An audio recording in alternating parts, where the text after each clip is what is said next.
from the beginning, you're just like, okay, what's up with this guy? You know. Hey, thanks for tuning in for another great episode. As always, please remember to like, subscribe, hit the notification bell. Let me know how you feel about the podcast. My earphones are kind of. Let me know how you feel about the podcast. And, just shoot me a comment, shoot me a like, whatever. Thanks a lot. Hey, what's going on, everyone? Welcome to episode 159. Short but sweet, information packed episode that's going to give you a lot of shit to do, a lot of shit to watch, in this episode and after this episode. Around this episode, 360 degrees Japan, according to Akil. Action is going down this time, okay? So, I'm not going to talk too long. I'm going to let this episode speak for itself. I think you're really going to enjoy it. I think you're going to enjoy some of the information, videos, and stuff I got prepared for you. Enjoy. Yo, ho, ho, ho, what's going on? Hey, welcome to episode 159 of the podcast. I'm going to try and keep it low key because I'm starting to record later than I originally thought. You might hear me cough. I'm a little bit hoarse. Nothing special, nothing crazy, but just a bit of a sore throat. Getting better, so I want to keep it kind of short, sweet, and not raise my voice too much. Just to take it easy. I got work tomorrow, so. But anyway, we got a great episode in store for you. I did a little research, did some shit, got a movie review for you. I'm really looking forward to some information I'm going to drop on this joint. So, what we're going to do, just two main things. We're going to, of course, finish up the list that I have for you, and then I'll drop a movie review. Nothing really too special going on with me. Again, let's just get into it. Let's just get into it. I don't have anything. Sorry. Again, it's a later than I thought it would be. I'm trying to get to bed early tomorrow because I gotta make a Costco run, of course. So. All right, let's do it. So, as you know, similar, just like what we did last time, of course, I'll hopefully remember to put a link to it if you don't know what I'm talking about. A list of 50 thingamajigs that are, 50 signs that you've been in Japan too long. You can tell I just hit record on this one. All right. So I did 1 through 25 from the previous episode, and I'm going to do 26 to 50. There's actually more than 50, but, of course, I'm not going to talk about all of them. The link to the video is in the video or audio section where notes wherever you're consuming this, but let's get into it. I'm going to blast through these. So number 26 is again, this is me paraphrasing. You nod a lot on the phone if you've been in Japan too long. That's totally true. Like nodding and bowing, even if I'm talking to someone, if they don't know that I am, when I'm speaking Japanese, that's the important thing. That's a sign that you are kind of picking up Japanese culture and mannerisms. If you're just on the phone with someone bowing, you're like, what the fuck am I doing? Like, you just realize it. If you watch Japanese, don't try to imitate it. It's nothing you to imitate, but you'll know when the force becomes strong with you. You'll just naturally start doing that shit. You'll get like Neo in the fucking Matrix, and you'll just naturally just start doing the shit. It's kind of weird, but yeah. You 28. Sorry, you say sorry more than excuse me. This is an interesting one, and it's true. I picked up on this several years ago, going back to America, that the amount of times where I said I'm sorry to someone, like, don't worry about it, you're good. And it kept happening over and over again. I'm just like, oh yeah, shit. Like in Japan, you just say I'm sorry for every fucking thing. But here, like, it doesn't matter. No one gives a fuck. So it's kind of a weird kind of thing, but naturally, just saying I'm sorry is it becomes like an automatic response. Like, the longer you're here, and the more you interact with Japanese people, I would say standard everyday Japanese people is an important thing. 29 is an interesting one I never thought about. You don't think twice about putting a 10,000 yen bill into a vending machine, right? And 10,000 yen would be like about $100 US, and totally true. Like, I don't even think twice about it. And you don't even think twice about carrying around a 10,000 yen bill. I would say, like, or opening a wallet and pulling out a 10,000 yen bill. I would say so. Like, in America, like, I'm looking over my shoulder if I'm pulling out a 20 anywhere. I'm like, who the fuck is around me? But here it's like, yo, like, I can wave around a couple $100 and it's all good. It's a really interesting kind of thing. third 20, I think third, what is this? What number is this? 38? I skipped a whole bunch of them. Look at 38 through 40. This made me chuckle. You buy strawberry shortcakes on Christmas, birthdays, or any celebration. This is actually a really good point, especially if you're a guy, or you go into a party, any whatever. Visiting people, visiting your girlfriend, boyfriends, family, if they're Japanese. Strawberry shortcake is always the go-to here. I don't know why. Any type of celebration, just buy strawberry shortcake and everyone will be happy. Like, it's kind of a weird thing, but definitely Christmas, definitely a birthday. Mother's Day was here. Strawberry shortcake was in the mix. I mean, not even the whole one, slices, pieces. I would say, I've talked about this before, not even a whole strawberry shortcake, but I would just kind of recommend, several cakes, but strawberry shortcake or some variations, strawberry included in the cake, should be included in that cake mix, not literal cake mix, but mix of cakes, if you know what I'm saying. And I can't explain why, but Japanese people love fucking strawberry shortcake or strawberries in cake. So when in Rome, when in Rome. 41. You never bump into someone in Shibuya Crossing. This is true. Like I say, in any major city, you just naturally, it's like you're swimming with the fish. You just know how to move through like extreme crowds of people without bumping into people or generally having that awkward, like, which way you going type shit. Like, it becomes maybe like a one kind of thing, like a Barry Sanders, like boop boop kind of move, or not even Barry, like a Terrell Davis if you're an American football fan, kind of like downhill runner kind of joint, It's weird like that. You just kind of get a sense, again, when you're swimming with the fish, you get a sense for where people are going to go or where you should go if you're impeding someone's path and should go first. And every now and then you get that kind of awkward, kind of like, juke move kind of moment, but it is never really awkward. It doesn't really happen that much in larger, more open areas. Like, you can generally see people coming and you avoid them or they avoid you. Something that doesn't happen as much in America, because I think we're a lot more territorial than people are in Japan. 44, you search for a button in restaurants. That's true. You realize, of course, depending on the caliber of the restaurant you're going into, but generally speaking, any kind of average restaurant is going to have a button that you use to call the waiter or waitress. Yeah, and that's kind of generally the first thing you look for. I would not just look around and raise my hand, generally speaking, it depending at a standard izakaya, not really, right? It's weird. 46, you never check your change. Yeah, even if they tell you to check your change, I just put it in my pocket. It's true. Like, I never thought about this before at all. When I'm in America, I check my change before I leave. In Japan, I just take the shit and go, because it's either spit out by a machine or the person meticulously counts it. 50,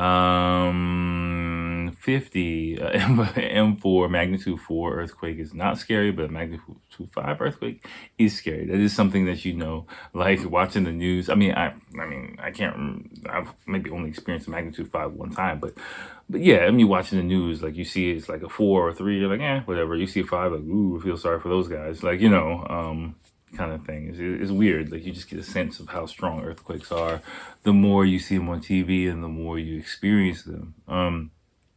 50 plus 3, you accept compliments about your chopsticks, but secretly you're just like, it's just chopsticks.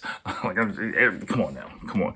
I mean, although I did practice using chopsticks before coming to Japan, and I would recommend that if you do practice using chopsticks before you come here, even if you're in, now we got YouTube, we got a bunch of shit, just buy some noodles, watch YouTube, and figure it out. I didn't have that luxury before. I mean, because I'm old school. I didn't have that luxury before I came here. I literally we had a pair of chopsticks in the house, and I just literally, for a couple of weeks, was just eating bowls of rice, because I just didn't want to be that foreign person that doesn't know how to use chopsticks when I came here. So I was just literally like, I remember late at night, I mean, a couple times a week, I just like, let me practice eating chopsticks, and I just get a bowl of rice and like just sit there late at night watching TV, trying to figure out how to use them things. So, I mean, I think I kind of had it down, not down pat, but I think, like, well enough mastery of it when I came here that I knew what I was doing. I didn't embarrass myself.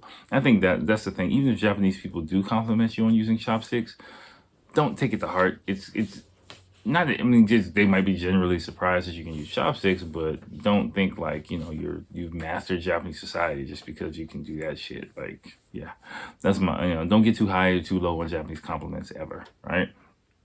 Number four, yeah, same thing. Don't get too high, too low. Japanese people say your Japanese is really, really good, and you reply by saying no, no, no, no. It's so true.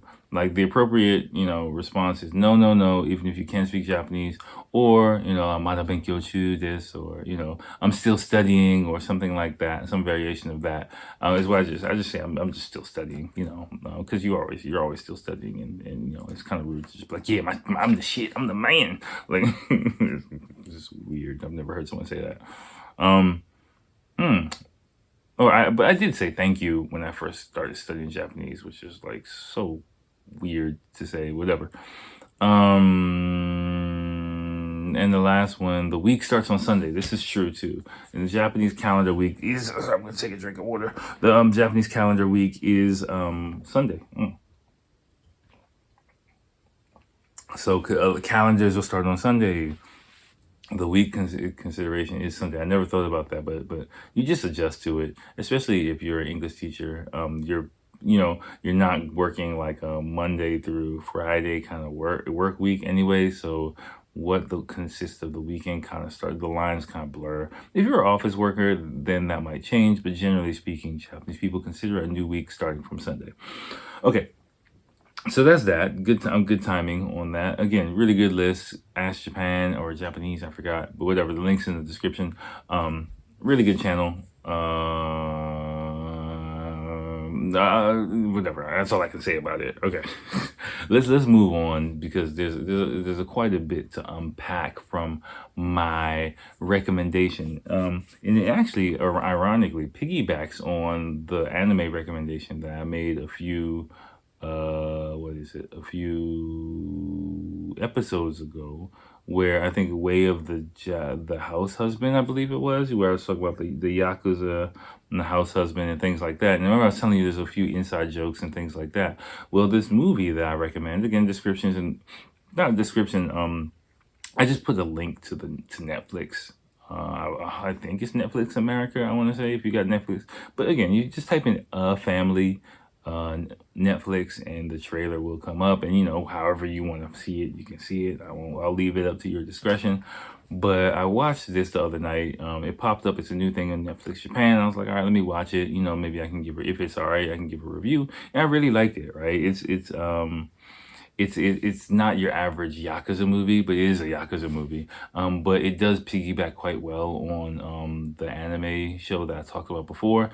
Ideally, if just watching both of those, ideally, if you haven't seen either of them, I would recommend watching A Family first and then watching that anime, because you'll understand some of the jokes in the anime more if you watch that movie first, because it'll give you some background information about how Yakuza life and society works in a bit more detail, and then you can kind of understand some of the jokes in the context of that anime.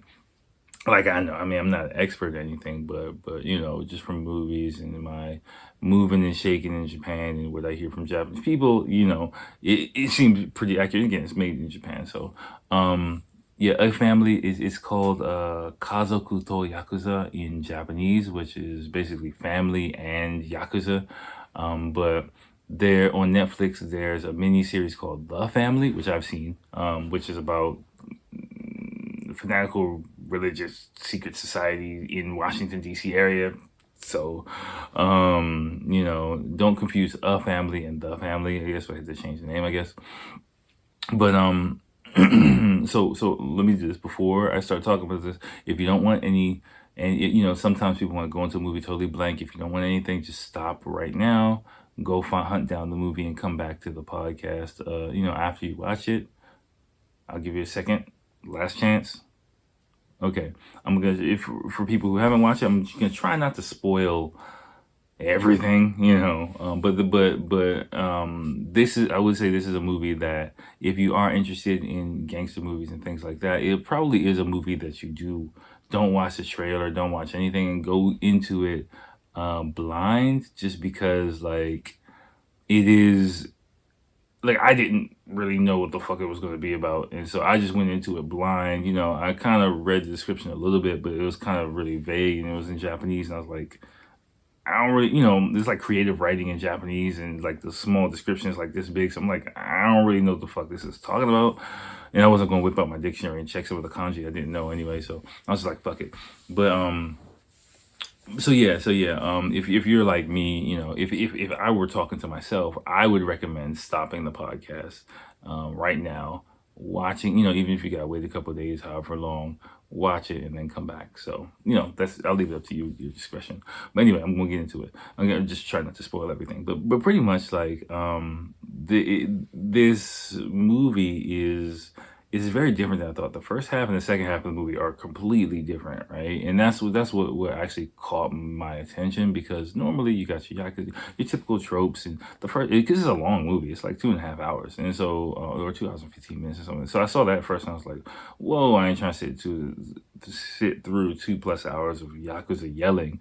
But it really wasn't like that. It's really the story of the main character, who's Kenji Yamamoto, if I remember correctly, and you know, the progress of his life, and it spans decades actually, you know, of this guy's life, and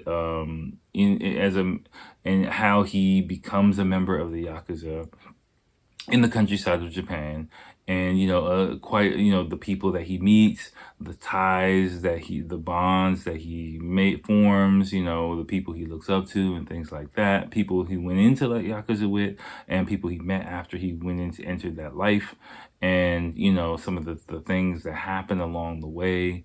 And but more what that's more like the first half. It's more like a traditional kind of Yakuza type movie, but the beginning, even the opening part of it, it threw me off, because it's quite longer. The opening, until you get to the opening credits, it's like quite long, you know, just to set up, you know, like this character. And so I think it kind of makes you more invested in who he is and things like that. From the beginning, you're just like, okay, what's up with this guy, you know? And which I think was a smart move. Now, as the movie progresses, you know, you kind of see, you go through the typical gangster movie type shit. But the one thing about this movie, though, it really shows, again, without giving too much away, it really shows how the changing laws and the changes in Japanese society have really affected, you know, the criminal underworld here, specifically the Yakuza. This is things that I've seen on Japanese TV. I've seen it talked about, you know, in many documentaries and news and interviews and stuff like that. By the way, I put a few supplementary materials, you know, related to that, some shit that I've seen in the past, not directly tied to this, but you know, if you watch all of these things together, it kind of gives you more of an idea about, you know, the changing dynamics in that type of world. Again, I'm not really too familiar with it, but you know, every now and then I check up on it and see what's going on. So yeah, pretty much, without giving too much away, like you know, I'd say in the mid 2000s, again, after I came here, there was a law passed in Japan, like I tried to find some shit on it. I couldn't really find anything on it, but like the Yakuza Association kind of law. But basically, it forbade companies and businesses from doing any type of association with organized crime here. So what that means, it basically just cut them off at the knees, pretty much. So you know, if you're a bank and someone's known to be, you know, a member of Yakuza, you can't give them a bank account, you can't give them a cell phone, you can't rent a house, you can't do anything to them, basically, with them, you know. And so, pretty much, what that basically did, and from this is my understanding from interviews and stuff, it gave everyday businesses and individuals cover to not associate with the Yakuza. Because up until that point, they could lean on somebody, or, intimidate someone or a business owner or something like that, because, hey, it's the Yakuza, so fuck, I got no choice. But now the average business owner would be like, whoa, I can't associate with you guys at all because of this law, right? So what that has done is really cut the criminal underworld off at the knees, and this movie kind of shows the after effects of that. Me too. I mean, it's similar to what happened with the Italian mafia in America in the '80s, right? And you can dig more into not the Italian mafia, but the reasons behind that kind of move by the police in and of yourself. But it's really really interesting. Like, I remember coming here in 2004, and like walking through Shibuya, a few times, looking down the alley and seeing like clearly lines of Yakuza people lined up waiting for their boss to come out of a nightclub, or a couple of times with shady characters in the night, and of course in the nightclub, and shit like that, and interactions there where I'm just like, whoa, I gotta get the fuck out of here. I think I made a blood pact with, with somebody I don't really want to associate with, and shit like that has kind of happened. Um, quite a few, it's not quite a few times, but a few times.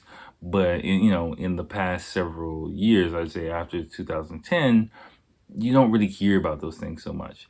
And one thing that's included in this movie is, the impact of the laws on people on an individual basis, economically speaking, especially economically speaking. That's pretty much what the government did. They cut them off economically, and you really see that in this movie. It's really really interesting dynamic in the second half of the movie.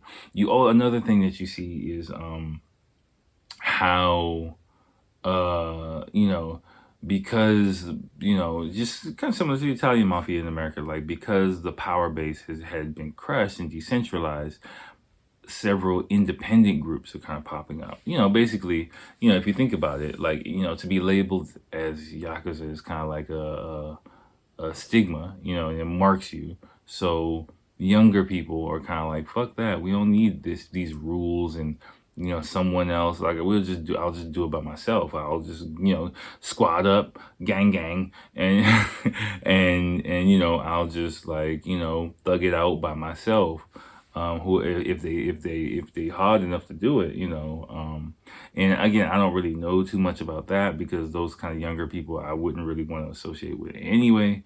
But just it seems like there are a lot more independent groups functioning in with their circle, their however large or small they are. I don't really know, but however many there are, but it's clear they don't have the structure, they don't have the hierarchy anymore. So they got free reign to do whatever the fuck they want, pretty much.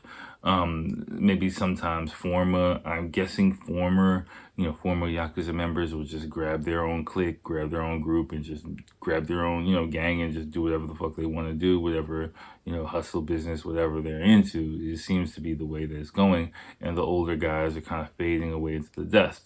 So, we'll see, there are certain areas, like, for example, well, I'm not even going to get into it in too much detail, because I'm not too schooled on it. Western Japan, the influence of the mafia is still a lot stronger, I think, than in my area. So cities like my image, like Osaka or Kyushu area, where we still need strongholds of those groups, but in other areas where there used to be more of an extended network, they might be kind of withering away. And I mean, I've just heard and seen some anecdotal things on TV about it, but for someone who's not in Japan, I think this movie gives a really really good picture of how things are changing here, and how the mafia is kind of struggling. I mean, I was talking to my mother-in-law about it, the other day. I was like, I'm not gonna cry a sob story for like a mafia member, but because it is acted, it's very dramatic, and the actor's really good. I kind of seen him in a few things. They got some really good actors in it as well. So that's always a plus. But compared to the interviews I see in real life, it is more makes you feel for the characters, in this shit.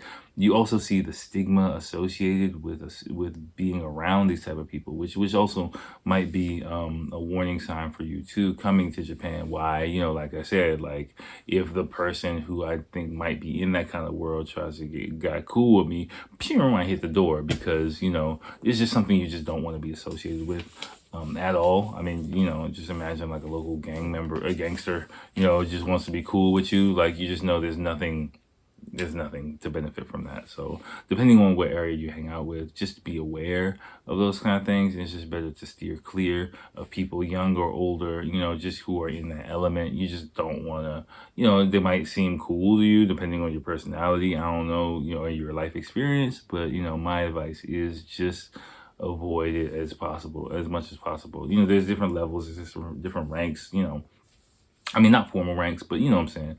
Like wherever you go, there's different levels to the streets, if you will, and the same thing goes in Tokyo. So just because someone might act tough and talk big doesn't mean that they're really connected like that here. But, at the same time, someone who speaks softly and might look kind of smooth doesn't mean that either, that they're not, right? So you can't really judge a book by its cover. Just try to use your, whatever, don't be a fucking idiot. Okay. Okay. That's all I can say. But definitely check it out. A Family on Netflix. I think it's entertaining. It's thrilling. It's dramatic. It's long, but it definitely is worth it. I enjoyed it, the whole thing. And I think if, me being familiar with a lot of the shit, I enjoyed it. So I think for someone who's not familiar with a lot of these things, I mean, some of the tropes in the movie, some of the turns in the movie was kind of really easy for me to call. I was like, okay, I know what's gonna happen right here, but but I still enjoyed it. I still enjoyed the ride, and I think you will too. So go ahead and check that out. And I'm just gonna be a short episode, but short but sweet. A lot of information packed, a lot of supplemental stuff for you. Got some movies, got some I think at least 2 documentaries from Vice Japan that I have seen several years ago, kind of related to that. One related to kind of more independent groups. They talk like they're just not really doing shit, but I don't know. The way I look at them, I'm like, I don't know. They might be connected somehow, some way. And another one with like an older former Yakuza guy, kind of showing you what happens, what the aftermath of all that shit is. So check them out. Even if you don't check out the movie, check out those 2 things. It's at least an hour worth of stuff. And I definitely encourage you to check out that movie too. Just a lot of good stuff. Again, this is kind of the feel I'm trying to get back to with the podcast as much as possible. Even if it's even if it's not like a long episode, give you supplementary material. Just some cool shit that you probably won't be able to get access to, any other. Again, we're a boutique podcast over here. I'm in the cut on YouTube, really just trying to, drop some game on everybody. So I'm happy these past couple, I think 3-4 episodes, since I started getting back to basics, I'm really happy with some of the information that I'm dropping. And yeah, I think you guys will be happy too. Again, don't worry about the numbers, for long-time listeners, long-time watchers. Don't worry about the numbers at all. I'm really not. Again, I know, when I'm ready in the future, when my real life shit is going smoothly, and I mean my life is going smoothly now, but when my real life shit is set, and then I have more time to really focus on the podcast and to growing the podcast, you will clearly know when I'm taking growing the podcast seriously, right? You'll see me on Instagram, you'll see me on Twitter, you'll see me on YouTube, you'll see surveys, you'll see clips, you'll see all the shit that I know need to be done if I want to, see a numbers boost. But so again, like right now I'm just focusing on, like I said, putting out more information, more hearty information for the people who do consume the podcast. I think that's just the way to go, right? So yeah, all right. So let me get the fuck up out of here. Let me pack this shit up and get ready because tomorrow's Costco. All right, y'all. I'll see you next time. Peace.